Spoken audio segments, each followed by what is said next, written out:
মঞ্চের নেতৃবৃন্দ, সম্মানিত সুধীবৃন্দ, আসসালামু আলাইকুম ওয়া রাহমাতুল্লাহি ওয়া বারাকাতুহু। আমরা এতক্ষণ যে আশা প্রত্যাশা নিয়ে একত্রিত আমরা সফল।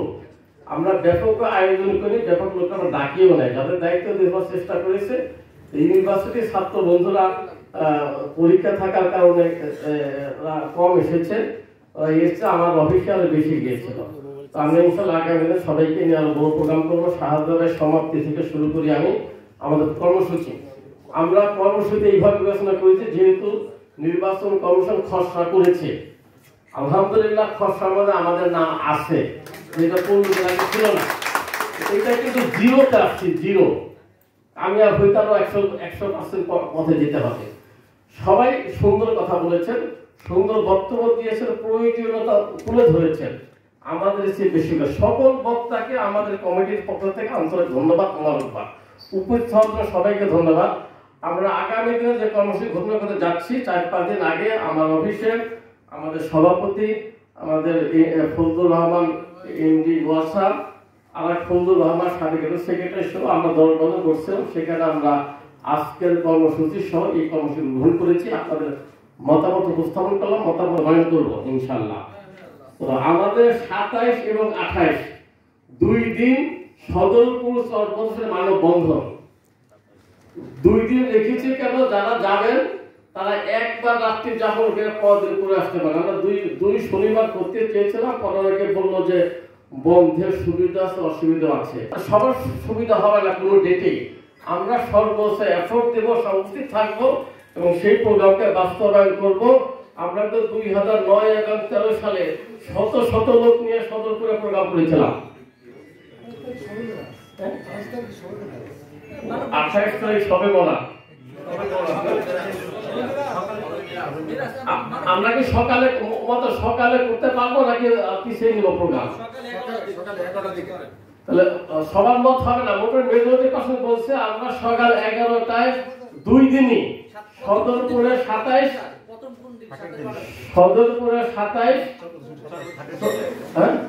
চরপথে 27, সদরপুরে 28। আগে 11টা 2টায় সদর চরপদর্শন আগে 27 তারিখ, 28 তারিখ সদরপুরে। ওখান থেকে করে আমরা একটা গাড়ি বহন নিয়ে ডিসির কাছে সার্বজনীন সরকার তৈরি করা হবে। ওইটা দিন হলো প্রশাসনিক কাজে ঢাকায় আসার জন্য। এরপরে আপনাদের নিয়ে বসে আমরা ঢাকায় একটি বড় প্রোগ্রাম করে মানববন্ধনই করবো, সেটা মানে আমাদের জনসভার রূপ নিতে পারে, এইভাবে চিন্তা করব।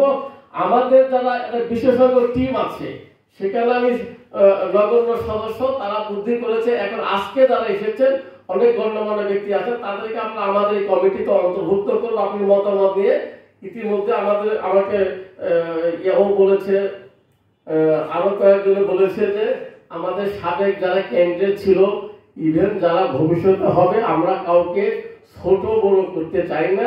মানুষের নির্বাচন অধিকার মৌলিক, যে যোগ্য মানুষ সে চাইতেই পারে। শাহজাহান বলেছে যে পাবে আমরা তার সাথে আছি, হতে হবে আমাদের সন্তান। আমরা এখানে একমত। এই 2টা প্রোগ্রাম করে ঢাকায় এসে আমরা একটা বড় প্রোগ্রাম করবো। সবাইকে ধন্যবাদ, ছাত্র ভাইদের বিশেষ ধন্যবাদ উপস্থিত হওয়ার জন্য। এবং আপনার সবাইকে এই আন্দোলনে সফল হওয়ার পূর্ব পর্যন্ত সকলের সাহায্য সহযোগিতা চেয়ে 27 জানুয়ারি চরপদর্শন 11টা মানববন্ধন। যারা চরপদর্শনে এখানে আছেন বাকিদের সমাপ্ত ওই মানববন্ধনের জনসভায় রূপ নেয়। 28 তারিখ সকাল 11টা সদরপুর। যাতায়াত ব্যবস্থা ভালো আছে, প্রোগ্রামটা ঢাকায় চলে আসতে পারেন। আমরা একটা গাড়ি বহন নিয়ে আমাদের সভাপতি যাইতে কষ্টকর, তাকে অনেক কষ্ট রাজি করিয়েছি, দরকার হলে অ্যাম্বুলেন্সে করে নিব তাকে শোয়ে। উনি যাওয়ার জন্য মতামত দিয়েছে, যেহেতু উনি সাবেক সচিব, বর্তমান চিফ নির্বাচন কমিশন ওনার কলিগ চিটাং বিশ্ববিদ্যালয়ে একত্রে অধ্যাপনা করেছেন, এখনো যোগাযোগ আছে। এগুলো সব আমাদের আশার বাণী। আমাদের ভিতরে অনেকে কাজ করছে, ফজলুর রহমান কাজ করেছে, আরো অনেকে আছে, মির সোলাইমান কাজ করতেছে, বিএনপি লেভেল থেকে অনেক লোকজন আছে। আর সময় আপনাদের কষ্ট না দিয়ে আপনাদেরকে আবারও ধন্যবাদ জানিয়ে বক্তব্য শেষ করছি।